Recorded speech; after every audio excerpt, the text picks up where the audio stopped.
Hey guys, what's going on? Inception here, and welcome to another video. Today's going to be another draft video. This is going to be for the Draft to Glory series. For this series, guys, if we are going to be doing a Draft to Glory, they're most likely going to be wins. If I do stream a lot of FIFA, I do want to see if I can get those two drafts in a day, where I get one for the earlier upload and then one for the second upload. If you guys are really enjoying this series, be sure to drop a like in the video down below. As you guys know, I do play drafts mostly when I do end up playing FIFA. So be sure to let me know what you guys would like for me to talk about in the videos down below in the comment section so that I can mention it in the next video whenever we are doing this series. So what you guys are going to be seeing here is another draft with the 4-2-3-1 bracket 2. I'm just going to get ahead with the live commentary bit, and then afterwards we'll do the commentary as the gameplay is rolling. So I hope you guys enjoyed today's video. If you guys do enjoy it by the end of it, be sure to like the video and drop a sub on it, or sub on the channel. And I will see you guys for the next video. Peace out, dudes. Love you guys. People liked the first video for the Draft to Glory, so I guess we'll just do some drafts, get some dub skis, and then go from there, I think. Let's do it, chat.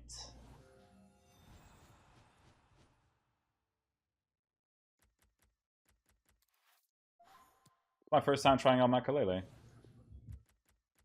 Ronaldinho too. Gold on my teeth and on my neck. Say it? Nah, I can't do it now. Cozy, what's up, man?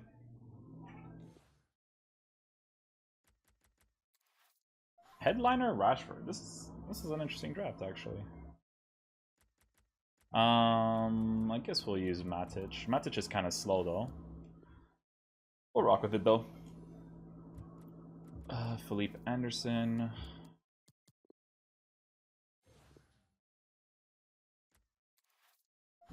Probably should have chose Aurier there, but it's okay.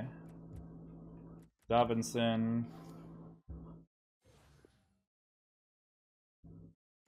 We'll go with Sergio Ramos. Get that chemistry link right there. Might get David De Gea. Wow, it's a pretty cool draft, actually. Just gotta get like Fabinho in that CDM area or something. What's up, Asesh? What's up, Mastery?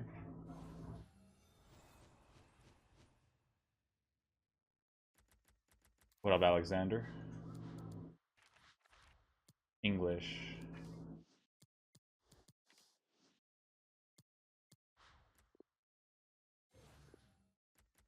Hey, my boy Virgil, eh? Peace out, my guy.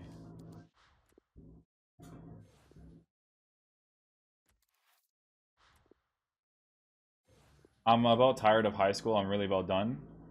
Dude, don't be tired of high school, man. High school is... You'll realize really soon that... You'll realize very soon that high school is definitely way better than after, man. High school, you're still a kid, bro. When you get older and you get into the real world, that's when it gets serious, man. School, I think educational system, and I would say maybe most countries don't really do a good job of preparing you for the real world because it's so different, right?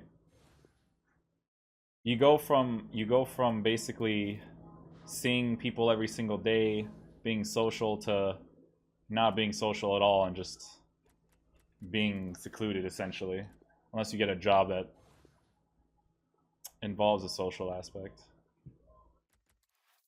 Anyone that's older will basically tell you that. It's kind of just how it works, I think.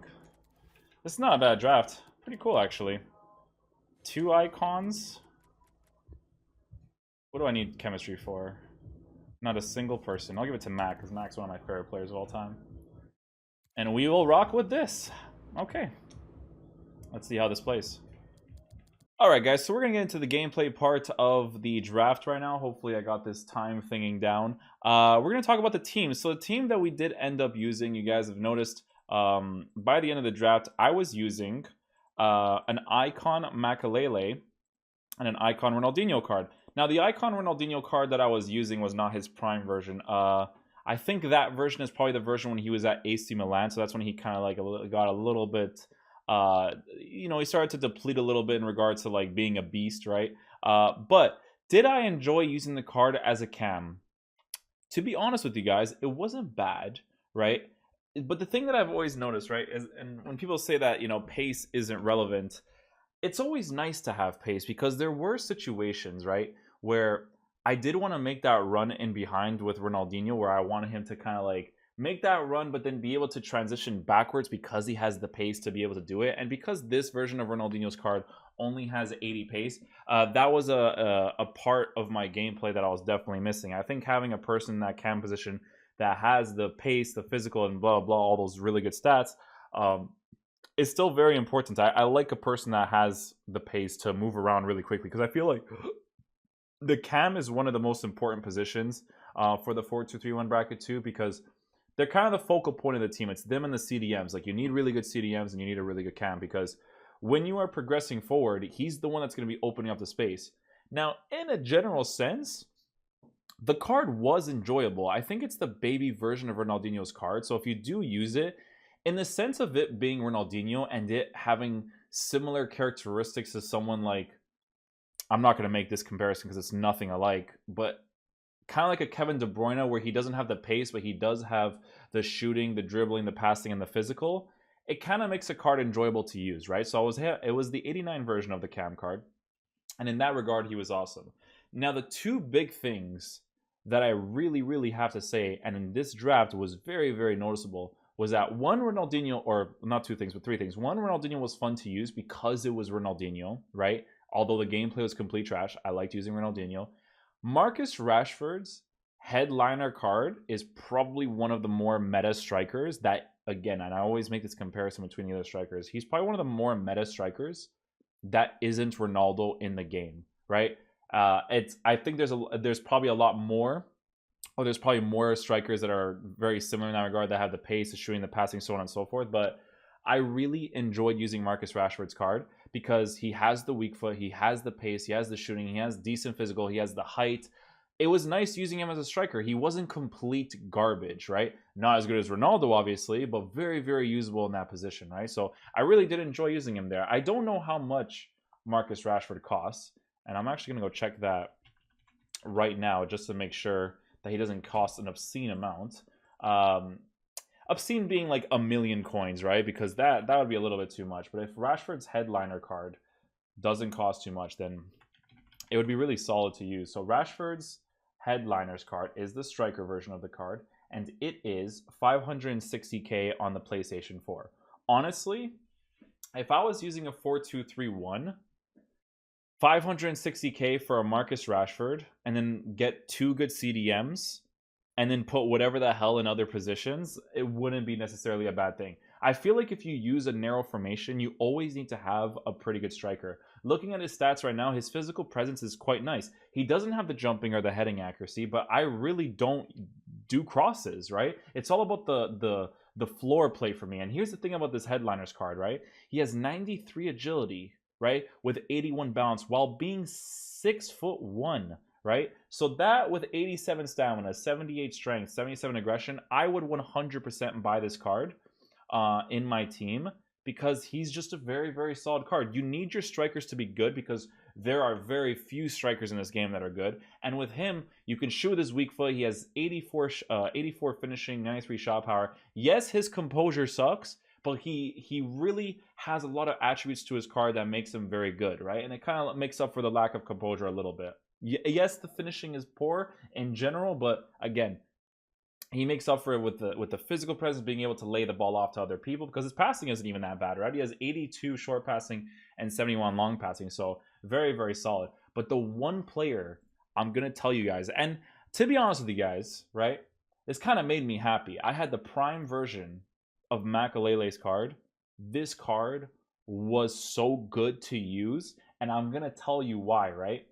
A slightly taller version of Conte with low-high work rates. That low-high work rate is the most noticeable thing on this card. His transitioning left and right, gorgeous, because he has 82 acceleration, 79 sprint speed, 85 agility with 90 balance, while being 5'9". He's not 5'6". He's 5'9". I know it's, for some people it's like, oh, but that's not big. It is a big difference. It really is. Conte's 5'6" is just like, dude, You gotta grow a little bit, you know. He's just so small. Conte is a good player. He's still one of the most meta players in terms of not being able to afford the icons and whatever, obviously, right? But Makalele, I loved using his card. This guy was intercepting, defending against everything. And you know, his jumping isn't great, or his physical presence in order for him to win the ball in the air isn't fantastic. He has 85 jumping with 58 heading accuracy, but he really does make up for it in the other areas of his card, especially since he has 88 composure and stuff too. Yeah, his finishing sucks at 46, but Makalele is one of my favorite players of all time. It's him, Ronaldinho, and Quaresma. Quaresma at the top. You guys know this. But Makalele was really like, even though the gameplay was trash because it was so unnatural, I liked using Makalele's card because it was a good card in this game and it was Makalele. So in that regard, I had a lot of fun. The other positions that I had on the field, I was using, who's the right mid from Southampton? That's not Townsend. Townsend plays for Crystal Palace. I think it's Redmond. Redmond playing on the right mid side. I switched Hazard on for Redmond, or what I actually did later on in the draft is I switched Felipe Anderson to the right side on 6 or 7 chemistry, whatever he gets as a left mid to the right mid spot, and then I put Hazard off to the left side, and then Matic, I would take him off and put Ricardo Pereira in that position, just so I can have someone that has the pace to come back, because like I always tell you guys, man, pace in every position is important, right? And him having that pace in that position was really good. The only thing I could say about this draft is the only instructions that I really needed to do was I needed to tell my left mid and my right mid to stay wide to stretch out the play, because everyone was really congested in the middle when I played against them. So telling them to stay out wide was very, very important for me to be able to exploit majority of the defense while exploring the sides, transitioning back into the middle, attacking in the middle, right? That's what was working really well for me. And then, you know, they would think like I would go for a cross and then I would pass to the sides. Again, transition back into the middle. So 4-2-3-1 bracket 2 is definitely one of the better formations to use in this game right now after patch, because this patch is very, very defensive minded. So it works out really well. But that's pretty much going to do it for the commentary bit. Again, guys, let me know what you guys think in the comment section down below, what you guys think about this Draft to Glory series. And I will see you guys for the next video. Peace out, dudes. You know what I'm saying, chat? Like, don't bring SJW to that, man.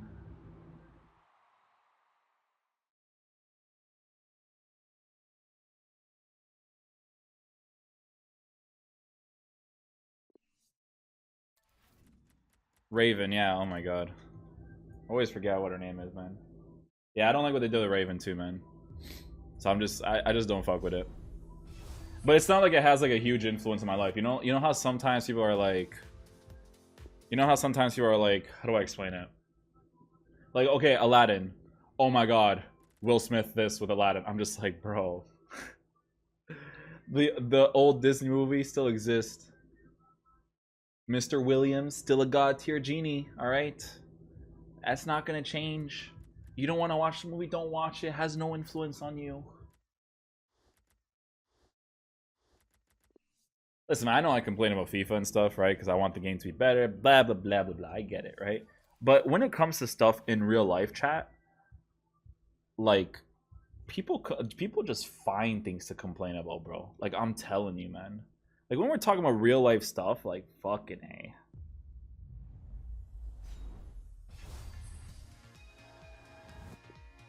It's like, bro, just let the movie come out first. Look at the reviews. If the reviews are good and it's a good movie, then go watch it. You know, like, just like any other movie.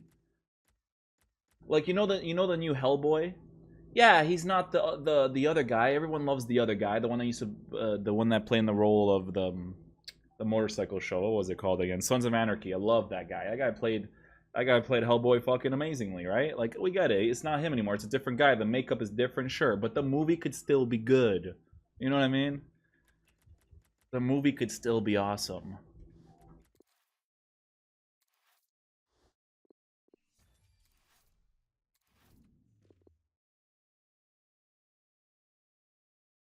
But yeah, man, when it comes to like people pushing the SJW thing to these shows, it's so disappointing, man. It's so disappointing.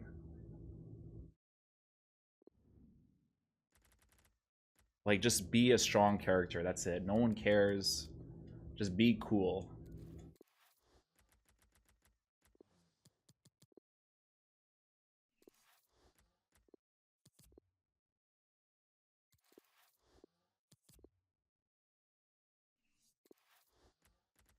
But you're right, we gotta give it a shot. Yeah, it could, dude. Like I said, the new Hellboy might be a sick movie. It might actually be better than the Ron Perlman ones, bro. Like, don't get me wrong. It could be, right? Hard to do because I love those movies, but it could be, you know?